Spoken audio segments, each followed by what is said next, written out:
Welcome to Morphenomenal Reviews. I'm Joe, here with me is my co-host Dan. Hello and greetings. Power Stealer involves Vein Monster trying to steal Tommy's abilities. Then we get Beetle Invasion, where we have a beetle trying to steal Tommy's abilities. Then we've got Venus Island, where Tommy and Trini have to try to save Trini's cousin Haley, because they took her out to the beach. Then we've got the Song of Guitardo, where there's a weird rhyming bug monster that likes music, and they have to do a song battle. It's not stupid. It actually does make some thematic sense. They have to use those weapons that are instruments, try to block out his music, because he stole Kimberly's guitar.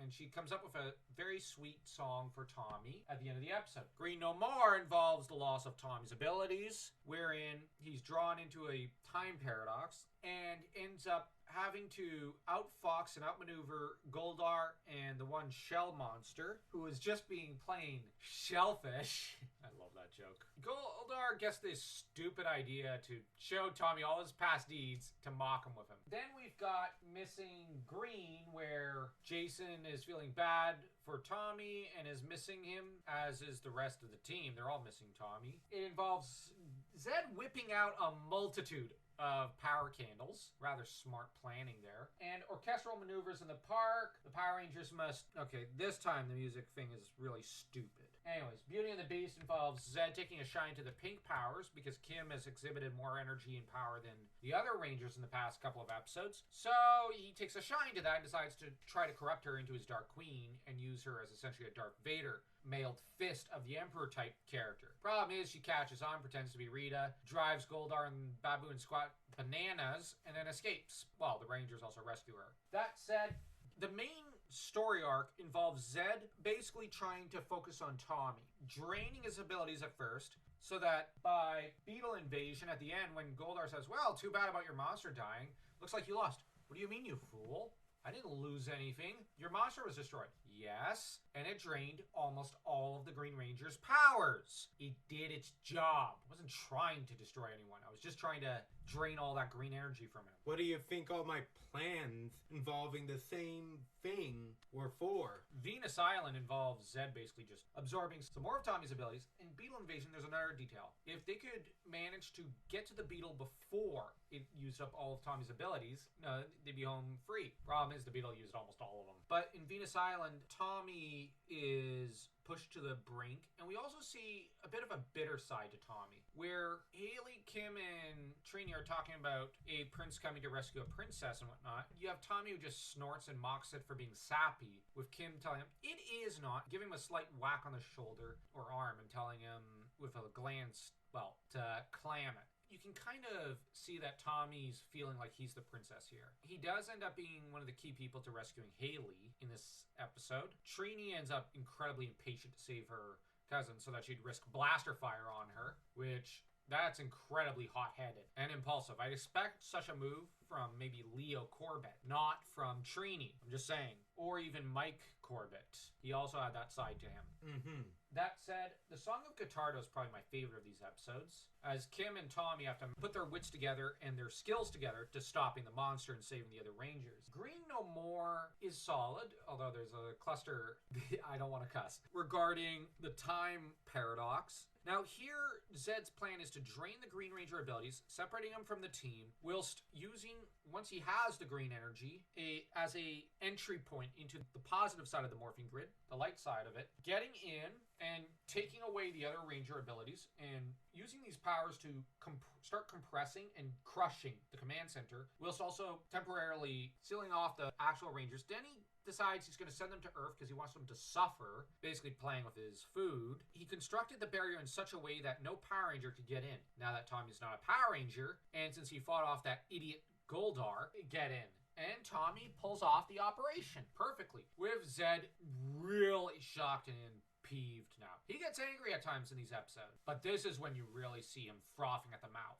Because he lost. This is the only time he's ever really lost, yeah. He's so angry he can barely stand. He seems more in shock in some ways that he's actually lost. That his grand scheme, 13 episodes, he's had this overarching scheme. And then it blew up in his face, in a way. All because of Tommy. Yeah, he essentially took out the Green Ranger ability. Yeah, you took them forcibly off the board. And you know what? And the fact that after he lost those abilities, Tommy became a bit more of a threat. He may not have had all of the abilities, but he didn't have the green powers, pretty much putting him in agony every 2 seconds. Yep.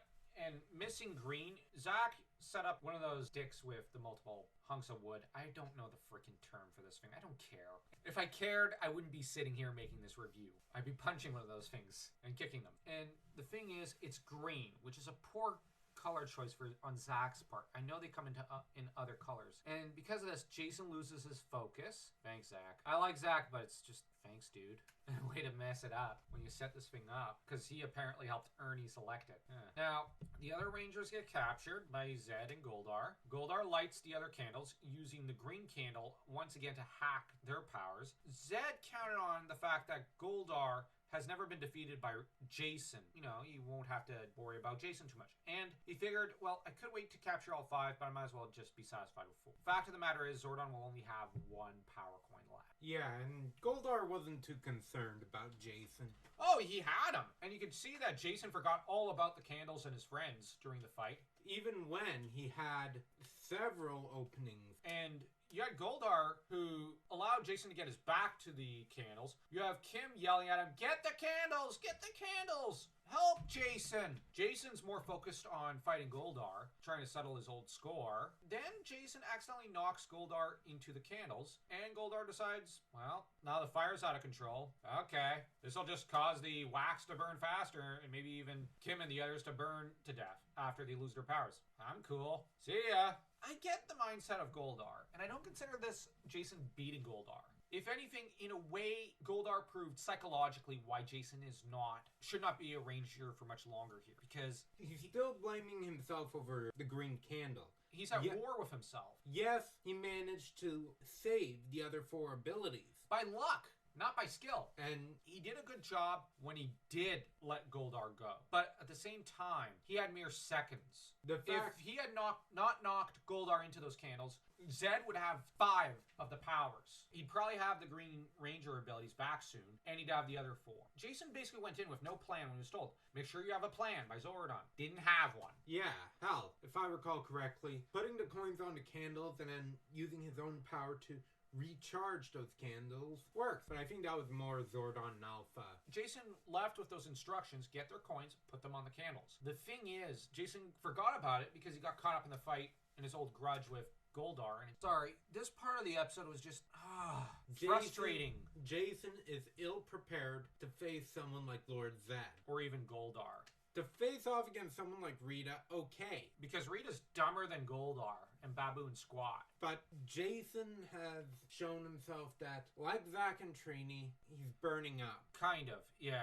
They're burnt out. He's burning himself, in a way. The problem is he's at war with himself. He's divided. He's not on the job. His mind isn't in the zone. You know, you feel bad for him, but you also feel frustrated, and you're like, you know, you're basically yelling at the screen, get the candles, get the candles. And Goldar even maneuvers it so that Jason could grab the candles, could put the candles out. Goldar doesn't care. Or even cut the wax from the fire. He doesn't care. Goldar got lost in a bit of the fight, and I think he allowed Jason to get near the candles just for fun to see what he would do. In a way, Goldar was kind of trying to see what Jason would do, and Jason did not fail him. He knew his man, in a way. You know, he knew Jason. In some ways, in that moment, better than Zordon. Zordon told him the most important thing is getting the others out alive and getting those candles. Jason did not prioritize either. And I think that's when Zordon made the final decision. I need to change the way I function. The Green Ranger, the powers failed. Zach and Trini are getting too impulsive. And they're also tired. Yeah, Trini, you'd never expect her to be impulsive. But heck, in one of the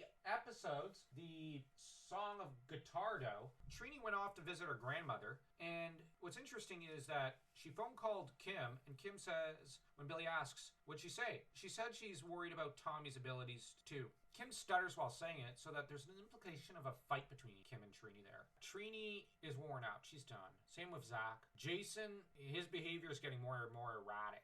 this team, you need to replace half the team. Then we get the next few episodes, which are orchestral maneuvers in the park and Beauty and the Beast. The less said about those episodes, the better. Yeah. They were not fun to watch. Now let's rate these episodes. Power Stealer and Beetle Invasion and Welcome to Venus Island, I'll say are all 2s. I like them. Actually, 2.5s. I really do like them. Yeah. For Beetle Invasion, 2.5, Venus Island 2, Song of Guitardo, 2 3/4. Oh, Song of Guitardo, I'll say, is a 3.5 because that episode is one of the finest in the series so far. Bump it up to 3. Green No More, I'll say solid 3.1.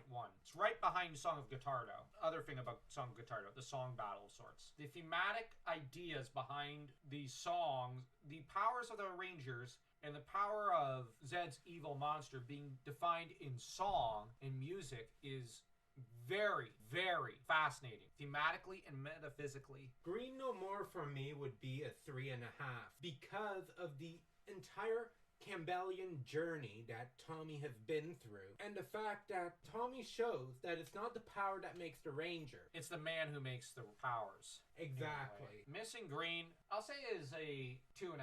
I have complaints, but the characterization is not the problem. And I actually think this is another solid episode. Actually, I'll bump it up to 2.3.